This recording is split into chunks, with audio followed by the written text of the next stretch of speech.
I was trying to think of how to start this video off, and I thought about all of the controllers that I've used over the years. I've been playing games now for well over 40 years, and the way that I've interacted with those games has changed dramatically over that time. I mean, when I first started playing, if I tried to throw the controller across the room in anger, it was on such a short cable that all that would happen that it would just crash to the floor. Fast forward 21 years, and in the process of playing a game, you would be flinging a controller with enough force that it would impale the television if you accidentally let it go. On the upside, you would probably win any Wii Sports tournament that you were taking part in at the time. I was very lucky. I never actually destroyed any technology with a flying controller, but I did destroy part of myself. Not long ago, in fact, when Forza Horizon 5 came out, I played that game so much, my wrist nearly fell off. Seriously, I got carpal tunnel syndrome, sort of, from using an Xbox controller, and so for a long time now I've been forced to use controllers that are in the PlayStation configuration, with 2 sticks on the bottom. And whilst I've heard that some people pay good money for 2 sticks on their bottom, I've been reliably informed that's a very different niche. All that changed, though, a few weeks ago when I unboxed the Leadjoy Xeno Pro. Not some sort of mood-enhancing alien drug, but a new controller from a company that I'd not actually heard much about. It's slightly smaller than a standard Xbox controller, but this thing has been so comfortable that even in its adult state, my wrist hasn't complained at all. So to say that I've been impressed by this new controller is a little bit of an understatement. It's already supplanted the GameSir Tarantula Pro that I've been using for my PC gaming, and the 8-Bit Do Pro 3, which I've been using with my Android devices. I honestly wasn't expecting it to be that good, but you know what? It is. Now, you can't go out and buy a Leadjoy Xeno Pro today. You have to wait for a little bit because the Kickstarter listing has only just launched. For the grand price of $70 during the early part of their Kickstarter campaign, you're going to get the controller itself, which boasts dual Hall effect mode triggers, TMR adjustable sticks, micro switch buttons, 2 sets of motors, and a multi-platform compatibility. So many presents, it's beginning to feel a tad like Christmas. In fact, the only thing missing is a partridge in a pear tree and a knitted jumper from that one mad aunt who insists that your name is Sydney. But there are some serious questions to ask about this controller. For a start, what does the controller have to do to displace things like the Tarantula Pro and the 8-Bit Do Pro 3? Those are devices that I've been living with for quite some time. I've spent time setting these up, and that leads me into this behavioral economics thing called the IKEA effect.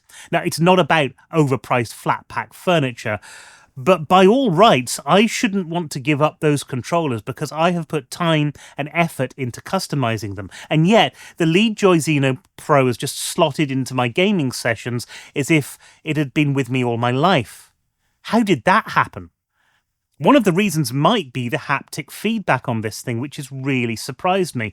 And I'll get into why that has been a standout feature for me a little bit later on. But before we do, we have to ask ourselves the question, is the Xeno Pro a joy to work with, or is it leading you up the garden path?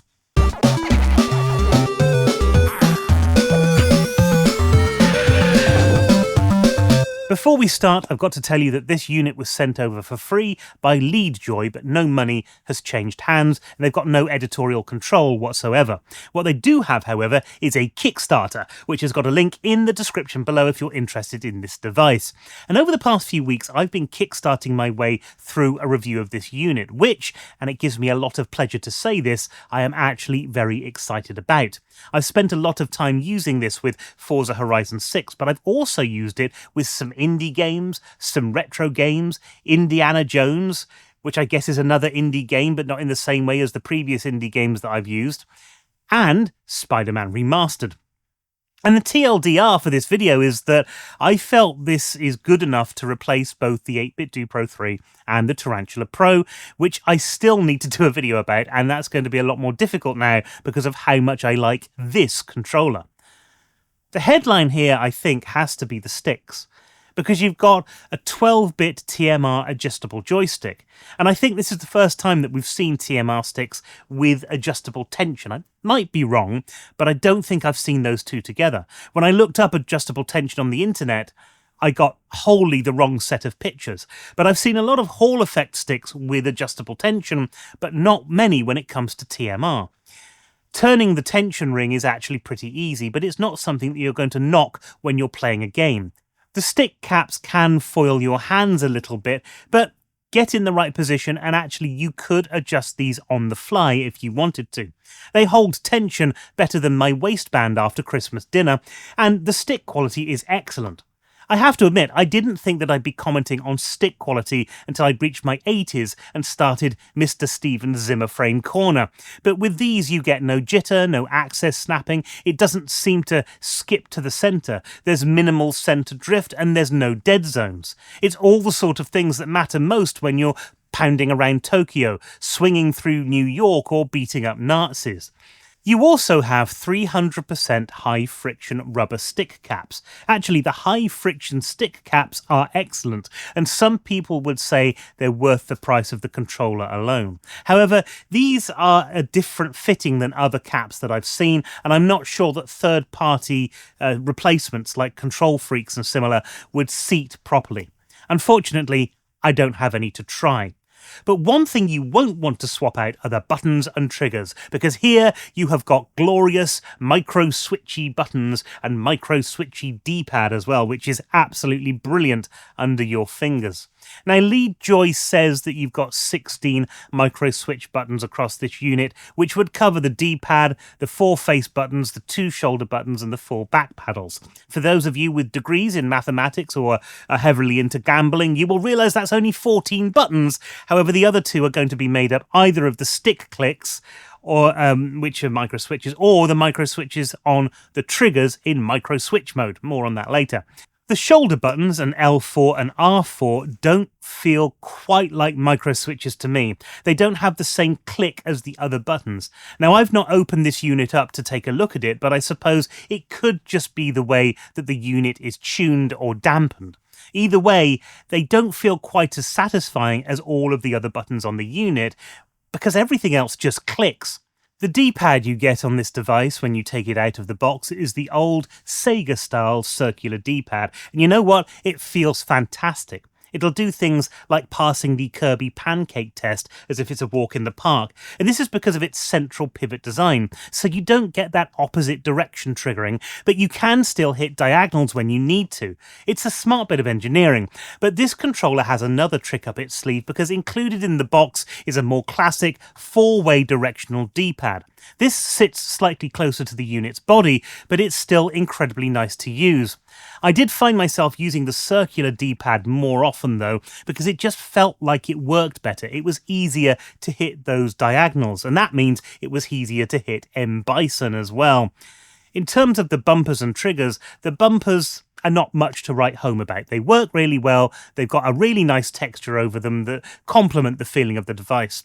But the triggers, well, they've got a very similar texture as well, and these feel a little bit larger, a little bit thicker than other devices without feeling too bulky and cumbersome. They are Hall effect, which means that you've got a nice power ramp up, something which is perfect for driving games, but they also have these little switches on the back that swaps you into micro switch mode, perfect for first-person shooters or fighting games. And in fact, if you want to use this with emulation, this setup can be a little bit more authentic in games that never had those analog triggers to begin with. And since we're slowly making our way around the back of the unit, we have to mention the back buttons. Now here we've got 4 paddles positioned left to right across the device. A lot of people said that they prefer these paddles to be stacked, but I've had quite a good experience with them being next to each other. What they've done with the L4 and R4 is given it a shape so that your fingers sit on L5 and R5, and you can just shift them to the left and hit L4 and R5 buttons. Or if you prefer, you can have your fingers resting on L4 and R4, and your hand is in quite a good position for your next set of fingers along to hit L5 and R5. This is a really nice ergonomic design because it's going to suit more than one section of the audience. You get to choose which way you want to play, and a lot of this controller seems to be set up with that in mind.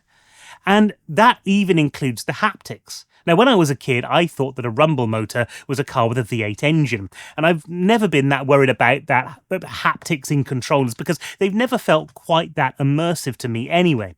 What Leadjoy have done here is put 4 different motors into this device, 2 instant stop motors in the grips, and trigger force feedback. And I've got to say, this was deeply satisfying, especially when playing Forza Horizon 6. To start driving and then to feel the rumble of the motor under your fingers as you push down on the accelerator is a really good feeling. And it feels like you're interacting with the car in ways that a dual motor setup just can't match. And I think this is the main reason why the Xeno Pro has overtaken both the 8-bit Do Pro 3 and Tarantula Pro. There's just something that feels more immediate, more immersive, more real. A good part of that is because of the sheer fungibility of this controller. And what I mean by that is the ability to change it and alter it so that it plays the way that you want. And much of that is done with the software. Now, I'll be honest with you, I tend to approach controller software the same way that I approach flat pack furniture instructions. I know they exist, but I've already got my Allen keys out and I'm slotting tab A into tab B before I even turn the first page. For controllers, I generally just leave them alone and map the back buttons to L3 and R3 because I prefer to use those than pressing down on the sticks. But the Leadjoy app is actually very good. It's available right now on the Microsoft Store, but you do need the controller to really dive into it. And it feels nice having it on the Microsoft Store because it doesn't feel like it's some sort of random executable that you've downloaded from a company you've never heard of before. Inside the software, you get the ability to have as many boards as you want, and think of a board as your controller configuration. Each board can have a total of 3 onboard profiles, and these are the ones that are immediately available to you on the controller. That's main, sub 1, and sub 2. And you can flip between them pretty easily. That's not something that's too dissimilar from other controllers at this price point as well, but they do work very well. The software itself feels fairly mature, having things like a curve editor with 8 points on it, or the choice of using presets like linear, convex, concave. I've just left mine at linear, because I never once thought, what this racing game needs is a concave response curve. You also get features like RC filtering, which is meant to deliver smoother micro adjustments and tighter close-range tracking, allowing better aiming. Basically, a system designed to help your aim grab onto things tighter than the lid of that jar of pickles that your folks have had in the cupboard since 1982. You've also got up to 500 step macros, which for me is too many steps. I mean, I did wear one of those watches that counts how many steps you do in a day once, and I did about 19. So, 500... that's just too many steps. But you also get a 1000 Hz 6-axis gyro that you can remap to anything that your keyboard and mouse desires. And like I said, you've got complete control over all of this. It's clear that the options like this aren't for the likes of me. I basically turn them on, make sure they work and turn them back off again. But then they do fulfill that pro name that comes along with this pro controller, giving you the ability to set up a pro way that perfectly matches your pro gameplay style. And you can use that across PC, PS4, Switch 1 and 2, iOS and Android. It's a very capable controller in that respect, although it's worth noting it doesn't appear to work with PS5, and it does work on the Xbox, but it needs a separate controller plugged into the dongle at all times to get past Xbox licensing restrictions. But I have neither of those, so I haven't been able to test them here. Connectivity is either over a wired connection or with the included 2.4 gig wireless dongle or Bluetooth. And when you're wired or where you're connected with the dongle, you're getting a polling rate of about 1000 Hz, which is about industry standard now. You know, there are some controllers that'll do 8000 Hz, but that's just showing off. Bluetooth-wise, which is the score I'm most interested in, I was getting an average of around about 142 Hz, which is somewhere in the middle of what you expect with a Bluetooth controller. It's not the best, but it's a solid result. The practical upshot is if you want pro gaming, then you're going to want to use this using the wireless controller or using a wired system. If you're a filthy casual, a lot more like me, I have to admit, then the Bluetooth setting is pretty much fine. I've been using this with Forza Horizon 6 in multiplayer mode, and I haven't had any problems whatsoever. So should you back this? Well, I'm mostly focused on retro gaming and Android handhelds and that sort of thing, and when I play PC games, I play them for fun. I don't play them professionally or in competition, and if you're like me, then this controller is fantastic. It is wildly comfortable, infinitely configurable, and it's changed my mind on the benefit of haptics. There are things I still haven't gone over about this device because there's actually so much to it. I mean, if you want more immersion in a video game, you can buy these extra things called magic keys, and you can pair up 4 of them with this device. And a magic key means that you can, say, attach one to your headphones, so when you move your head, something moves on the screen as well. That is moving us into the next phase of controller development, and that is incredibly exciting. Oh, and I didn't mention, this has got a charging dock included as well, which is really nice. You can store your wireless dongle in there, so it only takes up 1 USB space, and it comes with a nice floppy purple cable, which is more like a shoelace than a computer cable, but it makes connecting this a walk in the park. I started out by saying that I've got over 40 years of controller experience, and I've lived through those wilderness years where sometimes third-party controllers were a million times better than the ones you can get from official console sources. In fact, let's face it, we're kind of still there, aren't we? And all of those controllers that I've tried, the Xeno Pro seems to stand at the top of the tree.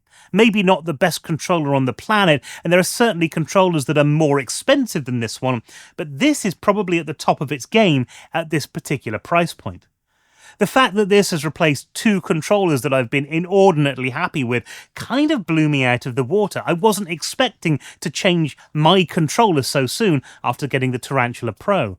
I mean, that's got something like 9 configurable buttons on it and face buttons that spin around to give you a different configuration. But when I picked up the Leadjoy Xeno Pro, none of that seemed to matter. So if I hadn't been sent one of these, but I had a chance to give it a go first, then yeah, I would be heading over to Kickstarter right now, and I would put some money down on one of these controllers. It's genuinely an exciting prospect. And it's going to colour my Tarantula Pro review when I finally get around to doing it. But that's what I think anyway, and I would love to know what you think in the comments below. Are you in the market for a controller, and would you consider one from a company like Leadjoy? As always, let me know in the comments below, and the discussion continues there. And whilst you're there, if you haven't done already, why not hit the like and subscribe button, because every time you do, a piece of toast lands butter side up just to see what it feels like. Oh, and if you like these videos and you'd like to help me make more of them, then there is a Patreon link in the description below, which you can join and give me a little bit of money every month, or you can join as a channel member and get the same benefits. But that's it for this video. Thanks ever so much for watching. I hope you've had a fantastic week ahead of you, and one that isn't quite as warm as it looks like mine is going to be. It is very, very hot here. I seem to have moved into the arse end of hell, but until we turn to a cooler time and return for another retro corner, happy gaming.